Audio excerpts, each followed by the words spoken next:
Hello everyone, welcome to SportsKhabri. I'm Rahul and with me is Arnav Chaudhary from Arun Food. Hiren's going to be joining us very shortly. We're here to look ahead to the Asian Cup 2023. I mean, it is played in 2024, but Asian Cup 2023. We also have Australia in our group, the big boys in the group, and we're here to sort of break down their squad, analyze them, and see where the threats are going to come from when we face them on January the 13th. Yeah. So, Arnava, first things first, Australia, big names in our group, and they really did well in the FIFA World Cup last year in Qatar. They cleared the group stage. They went into the round of 16, faced Argentina, lost 2-1. All in all, quite positive result from the World Cup, right? I mean, a lot of them would have gone back with their heads held high.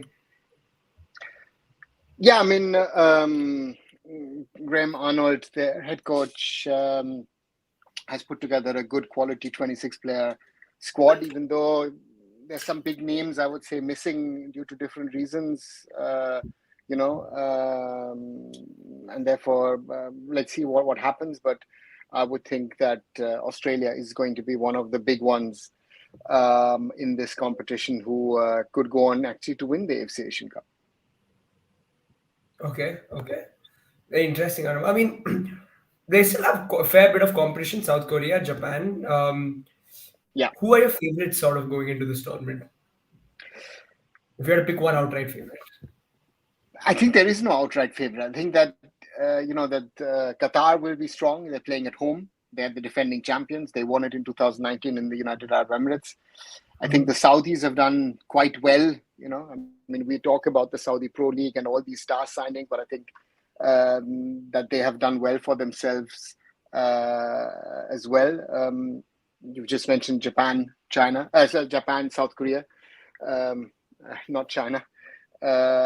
Iran most probably could fall into that mix as well. So the usual suspects who normally go from Asia to a FIFA World Cup, those would be most probably the likely teams to fight out for the title, and that will be interesting to see how they can perform and how far they can get in this competition. Yeah. Arnava, we're obviously looking at Australia in particular. A lot of threat from a lot of places in the pitch, but there are some noticeable absentees. Matthew Leckie being probably the biggest. We were speaking about Aaron Moy, who was formerly played in the Premier League but is now retired. Your thoughts on Matthew Leckie being left out? I remember seeing Matthew Leckie regularly in the Bundesliga for Hertha Berlin. So they looked good. He's one of those players that you don't want to turn up on in the box. So therefore, that's a quality player. But they've got a number of ones that you've mentioned. Aaron Moy as being one, Milos Degenek another one. Long-time player in the Premier League, who's now with Red Star Belgrade, who's also not there. The Viking Stavanger boys are missing as well. Some of them who I've seen in action in Norway. I think Rustic missing. So they've got quite a few odd, especially the young strikers. I think Garankuol and Nestori Irankunda, who's going to get transferred next summer to Bayern Munich. Those are the ones where one would thought, okay, good. Is he going to give the young boys who are sort of 17 and 19 a chance?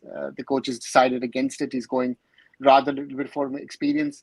And from an Indian football perspective, a player who was signed on his pedigree of having been part of Australia's World Cup squad, Jason Cummings is also not part of the squad, and that's, some would say, an interesting one, and or not, but but they still have a good squad. I mean, if we go through it, through the squad, the three goalkeepers, Matthew Ryan, experienced, also has played in the Premier League at the moment. He plays with AZ Alkmaar in the Dutch Eredivisie. You've got Lawrence Thomas, Joe Gucci as keepers, so two rather inexperienced keepers. So if Matthew Ryan gets injured, that might be a thing. If we look at defenders, Aziz Behic as one. Melbourne City, of course, at the moment, experienced guy. The biggest name in their defense would certainly be Harry Suter. There was a comparison today being made between Sunil Chhetri and Harry Suter by the AFC on their social medias today. Guy Rose, Nathan Atkinson, both with Hearts of Midlothian in the Scottish Premiership. You've got Jordan Boss with Westerlo in Denmark, in Belgium. Lewis Miller, who's also in Scotland with Hibernian. You've got Cameron Burgess with Ipswich Town, who are second in the English Championship. Thomas Deng with Aberex Niigata, and Gethin Jones from Bolton Wanderers. So if you look at the defense, the names aren't as big as they have been, but they are all sort of solid players, right? They've got 2 or 3 really experienced, and the others aren't. But again, it's still a very strong team per se. And if I then move on into sort of midfield, Jackson Irwin, who's captain St. Pauli in the second German Bundesliga, Gunnar Metcalf, who's also his teammate at St. Pauli, Riley McCree, who's with Middlesbrough, Kino Bacchus, who's with St. Mirren, Aidan O'Neill, who's with Standard Liège, and Patrick Gasbeck, who's with Viking Stavanger in the Norwegian Eliteserien. Again, the big names per se outside of Jackson Irwin are missing. But I think Australia sort of seems to be moving into the next generation of players. Yeah, absolutely. Another just quickly, probably the biggest name, couple of the 2 of the biggest names in this squad are Matt Ryan and Harry Suter. Matt Ryan, of course, I saw him for a short spell at Arsenal. He came in probably for 6 months or so, but he was good. Whenever called upon, he did a job, and of course, he's experienced. He's played in the Premier League. He's played for Australia for a while now, and is he sort of the leader of the group, or is it Harry Suter who is going to sort of call the shots? I think Harry Suter to some extent, and I think Jackson Irwin is one of those guys who's going to be very, very key. I mean, those are amongst the experience, even though we've not talked about the strikers. If we just want to finish off the strikers, well, Mitchell Duke, who's at Machida Selvia, Martin Boyle, also with Hibernian, Craig Goodwin, who's with Al Wada in the Saudi Pro League, Marco Tilio, who's with Celtic. Then comes a very, very interesting one, Bruno Fornaroli, who is 36, is with Melbourne Victory. Uruguay born, has received his citizenship. So, that could be an interesting sort of addition to that squad. Samuel Silveira, who's with Middlesbrough. Kusini Yengi, who's with Portsmouth, top of the English League One, which is the 3rd tier of English football. And John Iredale, who still has to get his debut, who's with SVW in Wiesbaden in the German 2nd Bundesliga. So again, not really the names you would expect. Australia's had big names in their squads over the years. This is name-wise rather an inexperienced squad, but they still have a lot of quality, and they'll be tough. They're strong, they're tall, but again, it doesn't have the names. As I said, they're missing those names. Degenek is missing. Aaron Moy has been around for a while. Rustic has been around for a while. So therefore, maybe there's a chance maybe for India to pull off something in regard to it's the first game. I would hope maybe a draw or something. But again, normally, the Aussies are too strong for India. Are they saying 1 or 2 points would satisfy me? I think this is in the group overall, I'm guessing. It is going to be interesting, Arnava, because when I watched Australia in the FIFA World Cup, that's probably the one time I've seen them play like 4 games in a row, 3-4 games in a row. And one thing that I did observe was that they are quite aggressive, especially in that game against Argentina. I remember when Leo Messi was on the ball, they really gave him a good kicking and in that game. And is that something that we can expect from this Australian side, to be really physical, and India will have to be up for it, up for the physical battle? If we look at 2023, I think one thing which I saw India do very, very well has been the physical side of things. India has challenged teams who we would have thought a few years ago that they were sort of outpowered in the past quite a bit. That hasn't happened. India sometimes has actually outpowered teams. But again, this is a squad which is mainly made up of players who have top tier experience. Again, not for the biggest sides, but again, that's why let's see. They have to challenge themselves. But on the physicality part, I think that's a big thing. That's something that for example, a Sandesh Jingan lives off. That's the physical side of things. Sandesh, wants to be physical. But the Australians have on one side the physicality, on the other side they've got the speed on the wings as well. So it'll be interesting to see. Yeah, absolutely. A draw against Australia or Uzbekistan and a win against Syria is our best case scenario. You agree on 4 points there in the group?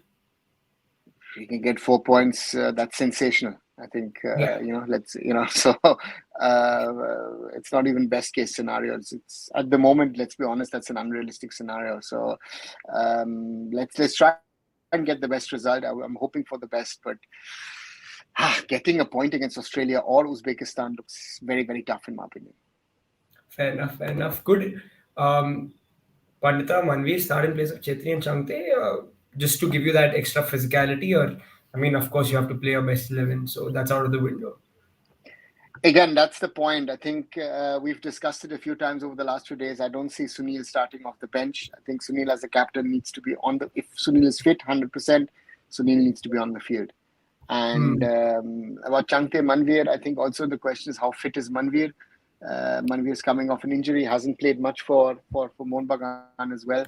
So therefore, that's another question. So yeah, let the coach look at the players. He's got 2 weeks, and whoever is really fit to go and really able to play, that player needs to play in the different positions. Yeah. I know what sort of challenge will the Australian forwards bring to this game, because we got Mitchell Duke who can play up there. He's 6 foot. Sandesh Jingan, like you said, likes the physical battle. Do you think it's going to be just that, or a bit of trickery can trouble us from the Australian white players and players who play through the middle? See, if you look at the way the Australians have picked their team, again, they've given some of the younger ones a chance to be part of the squad because they're looking at the Olympic qualifiers in April for the Paris Olympics this year. So therefore, from that perspective, they have also been very strategic.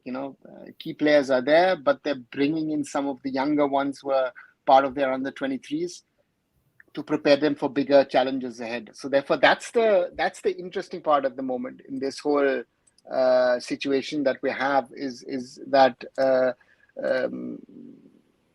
the Australians are trying to bring in the players to build that next generation. And again, we don't really focus on our under-23. So that's a point I feel. Let's see where we stand. But again, the physicality will be something. And I guess Australia showed it also in the last World Cup. We always speak about the physical side of the game, but they're also technically not that bad. Yep. Another one quickly, again, on their white players, Craig Goodwin. I think he got the goal against Argentina, if I'm not wrong. He's already scored, I think, 6 this season in the Saudi Pro League. So he's there. He's a guy from wide who can score goals. Is he going to be too much for Nikhil Pujari to handle? What sort of a player is he? Does he like to take on defenders, or somebody who just has that raw pace and he'll just beat you for pace? I think Craig Goodwin is an example of a player who will have an advantage with this tournament because he's playing in the region, right? He's playing in Al Wada, so he knows the weather conditions. He played, as you said, in the World Cup last year. He can do all kinds of damage, and I think that's the danger with these kind of players. So we are, let's see where do they stand. Yeah, Riley McGree is another option if they want white players, a younger option. He's playing at Middlesbrough right now, second tier of English football. We know how competitive it is, although it is a second tier, and they've got options if they want to use them, and they can certainly hurt India. Whatever, from an Indian perspective, going into this game, what do we do? How do we approach it? I think what I've said with certain teams in the ISL in the recent weeks, where I would say look at the games as quarters, break down the games in sort of 6 quarters. You have to try and find ways to try and block the Aussies. try and hit them on the counter potentially, and try and get maybe free kicks or corners. That's, I think, the first strategy. If you're trying to play with them, against them, and that's, I think, the example of Bangladesh, it's not going to work. I don't think it's going to work. And that's the, which is going to be very interesting to see how we build ourselves. Again, we were discussing yesterday, will he play a 4-man backline? Might he choose a 5-man backline? Because he's played back three in the past, Igor Stimac. So therefore, that's going to be a challenge, and it'll be interesting to see how he really sets this team up. I think that's going to be the interesting one, and let's see how it goes. And let's see, and Sushmit, also from my side, happy New Year to you as well. Yeah, absolutely. We'll be in a tough spot without Salah. Singh, again, the coach has decided to take on younger defenders in Mehtab and in Lachung, while on the other side, he's decided to use Beke and Pritham, who could potentially play in the right back position, but also as centre backs. Let's see where we go. Yep. Australia, are all Australians, I think, Adi is asking whether they're from Australia, they'll feel like they're diaspora players. I know a number of diaspora players that Australia have. I think the ones where you think they sound Aussie, they are the diaspora players. The ones who are, that's the reality. Those English-sounding names are actually Aussie-born English players. And the others are born in Australia, right? So they're not diaspora players per se. And Australia is a multicultural society with people from all around the world going over there. So therefore, they are not diaspora players. Yep. As per our definition. Yeah. Yeah. What do you think our backline should be, Arnav? Because again, interesting game. It's a tough side. Say we play a 4-man backline. Who would the 4 be? Again, I think Nikhil Pujari and Akash Mishra to me are the given ones. Sandesh Jingan is a given, and then the decision is: are we playing a 4-man backline or are we playing a 5-man backline? Rahul Beke played the last 2 matches and played very well in the last 2 matches. So that's Beke does get in for me at the moment. If he plays a 5-man backline, then potentially Pritham Kotal also comes in. So we have, So therefore, we have this situation of who makes sense or who doesn't make sense. Again, that's the question for the coach to answer. Who is he going to play? He has options, but again, he has to decide which option he goes for. Would you go with the back 5 or Nama, personally? As the white players, Pujari and Akash, while I go Pritham, Sandesh, Rahul Beke. Okay, interesting. So then you would play a 2-man midfield, Apuya and Suresh, without a number 10? Yeah. Okay. Yeah, interesting. So I know then the idea would be to just sit back and counter fast with your white players. Fast, and depending with your white players, again, and there you have Mahesh on one side, you could use Liston on that side, you could use Changte, Manveer, or Changte even on the left. You have options. So that's going to be the interesting one. Who do you use? You could even go and sort of play a 5-3-1-1, where you potentially say, listen, I will...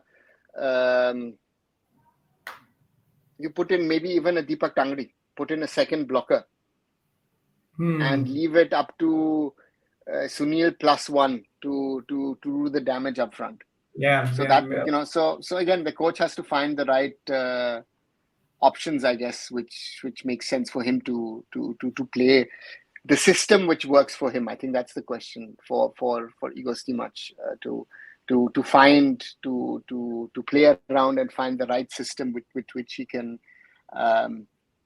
cause Australia problems, or keep Australia as far away as possible from your own goal.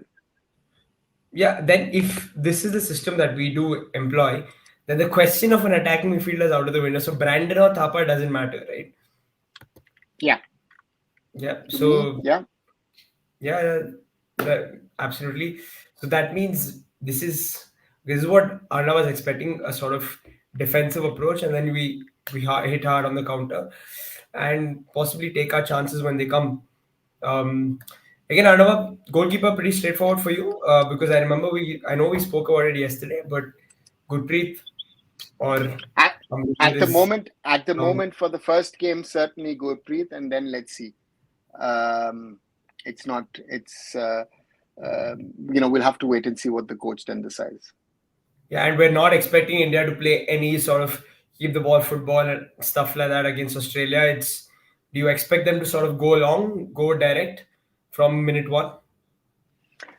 I think the question is what you want to play, because we saw Igor Stimac talking about um, the possession against Qatar. So the question is it that you want to play? The Aussies might say, listen, we'll hit India on the counter because I think they've got speed. So therefore, but again, I think they'll try and control this game. This is something which you see with Asian teams when they go to the bigger tournaments like a World Cup. They are the ones who are sort of in a defensive shape. When they play continental matches or they play qualifiers, they become more of the attacking side. So that's, I think, what I would expect from Australia against us. What would be more dangerous? I don't know. I mean, would it be if we held on to the ball and let them play on the counter and they hit us and score a couple with that pace that they have, or let's us sitting back, and then them eventually breaking through? The What? question the question is how much can we absorb? There are teams that can absorb a lot of pressure and have minimal of the ball. I think the best example at the last World Cup was Japan, who had around 20% of possession against Spain and Germany, and they beat both of the teams.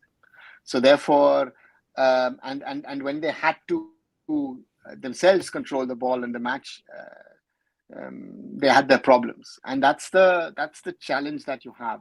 Is what is the style? How much pressure can you sustain? I think that's the challenge that India has. And do you, to some extent, yes, you'll have to try and keep the Aussies as far away as possible from Gurpreet's goal or India's goal. Yep. Anava, okay, we have spoken a fair bit about Australia. We sort of know their threats. And moving to India, do we have any news on Indian players? We've got a fair few injuries. Any fresh updates that you can give us on Indian players? See, I think the whole squad is training at the moment. There's been no updates in regard to some of the players who are carrying some niggles or injured. There's a lot of speculation going on at the moment regarding Sahal. What is his fitness status? And there seems to be quite a bit of an opinion, I think, at Mohun Bagan, that they are unhappy that he's actually gone for the Asian Cup, because they think he might play a little bit in the last match, but not more in this tournament. So there might be, maybe there is a point of discussion to be had. So therefore, yeah, that's where things stand at the moment.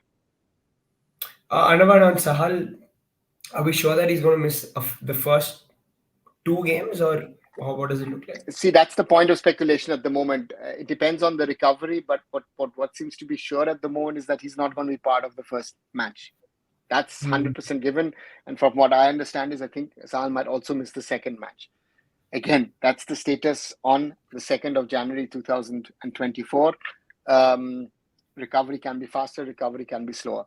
So therefore, again, we can't influence it anyway. We'll have to wait and see. I would love to have watched Sahal play all three matches. But again, if he's not fit, he's not fit. That's a sad reality in football. So hopefully Sahal recovers and plays a little bit in the Asian Cup. But I don't think, let's see what the status is at the moment. Yeah, Anava, in his absence, where do we go? What do we do? In the meanwhile, I mean, we've got Brandon, but if he doesn't start, then it's an obvious choice. You bring him on. If Brandon does start, do we have another creative presence who can potentially play the number 10 role? Because To be honest, at times I've seen Sunil Shetty sort of drop deep and do that for BFC and a couple of times for India, and he's not too bad at it whenever because he's got the technical ability. Um, do you see somebody else sort of filling in and playing that role, that slightly deeper attacking midfield role? I mean, from a second striker or an attacking midfield role? Again, if Brandon, again, first of all, I'm happy that Brandon is fit to play. I think that's the most important thing, that he's come back also from injury and he's fit to play. We have options. I think we have options in regard to Anirudh Thapa or potentially even Apuya, to say that, listen, I will play with the Suresh and Deepak Tangri as my blockers, and I put Apuya a little further in front. I think Apuya has learned a lot from Ahmed Chahu at Mumbai City, and he's learning a lot now also from Joel van Neef. So therefore, those could be sort of the different options to play around with your sort of attacking midfield positions. And worst case, if you don't have options, I think you can even stick in a Mahesh or a Changte in that position. Yeah, absolutely. Vishnu says he would start with Chununga. It's an interesting option. Is that a route that you're willing to explore, or no? Or you're saying no? I don't think that's there at all on the If cards. if I look at the opponent that we're set to play, I would say honestly no. Okay, fair enough. What about the thought of Manveer starting this game? Again, I think it's a toss-up regarding Manveer and Changte. From that, it might also be that Mahesh might be replaced by Changte. So therefore, the coach has options. And again, he still has more than 10 days to go. The coach needs to see how the kids are training. Sorry, kids, I'm saying the boys are training, and then take a decision. So therefore, we are, we'll have to see what happens. And and then take it. I think the coach needs to then take a decision on the 12th or even on the morning of the 13th, who is going to play, who's not going to play. And I think that's the sometimes coaches have this feeling, this player looks good at breakfast, let me take in him. And that's the challenge. There's a comment on leaders on the pitch. Hansi Kush saying that apart from the man himself, there are no leaders. He's referring to Sunil Chetri, I'm guessing. So but there are leaders on the pitch. I again, I think the up front, he's talking up front. Up front, I would think that Changte is growing potentially into a leader. So if I'm looking up front, again at the back, you have Sandesh, you have Gurpreet, you have options. And again, if Rahul and Pritam in some sort of way are playing, they've got even more. I think Apuya is becoming or could become a leader down the road. So therefore, again, that's a question of where do we stand, right? And where are we at the moment? And that's the challenge. Yeah. There is another suggestion that Vikram, I haven't seen him play down the middle. Is that something, I don't know, you would be willing to explore? I mean, if Australia do play a high line, somebody with pace running in behind. I think Vikram, first of all, has to sort of get a chance as a substitute first, and then we can think about first 11 starts. Yeah. It would surprise me if Vikram is a candidate for a starting place at this Asian Cup. Yeah. Of course, there's always the threat of Harry Suter from corner situations, set piece situations. In those cases, Arnava, who is it? Sandesh Jingan has to sort of. You've got to take on that responsibility and make sure that he doesn't get a free header on. He's the man. It is certainly Sandesh who could be tasked with it. It could be, depending on again who is the other centre back, could be tasked with it. So interesting, but it depends on who else is there who could potentially play against him. So it depends on how the Egos team sets up its defensive unit in regard to corners or in regard to set pieces. Yeah, and in terms of the pecking order, I know, I mean, Vikram lacks international experience. But if it does come to it, in terms of minutes that this young guy is going to get in this Asian Cup, is he behind Udanta in the pecking order? At the start of it, yes, but you never Hmm. know how a tournament goes. So therefore, anything is possible. There could be injuries, there could be other things.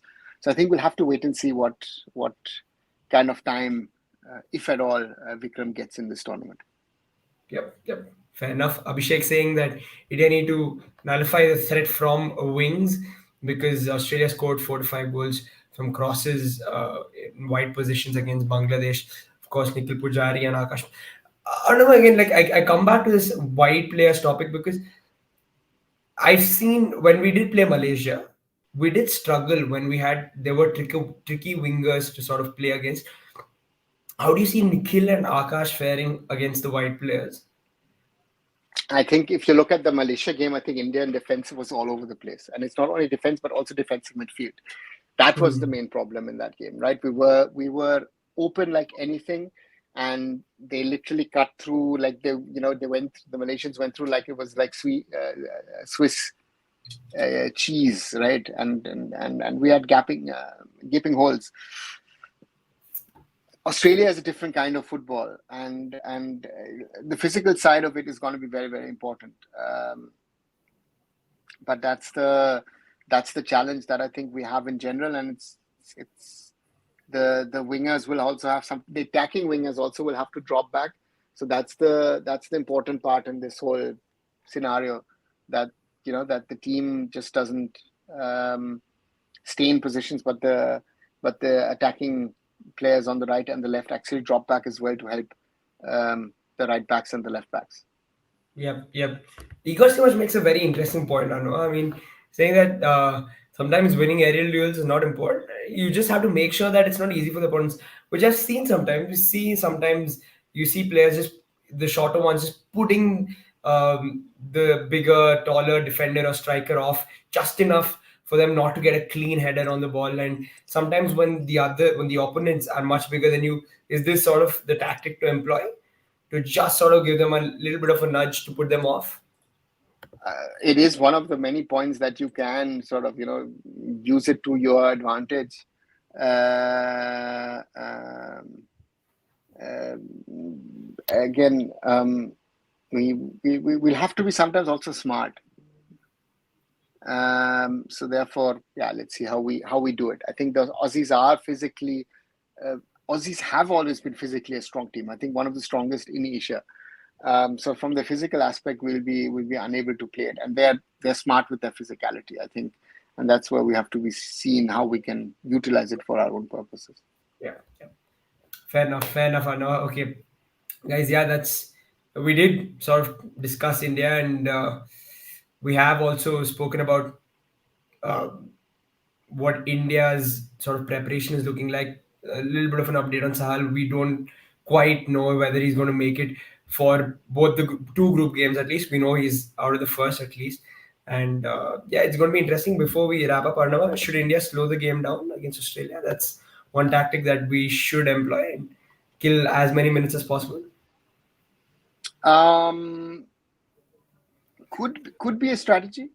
Could be a strategy to slow the game down, to try and play around at the back.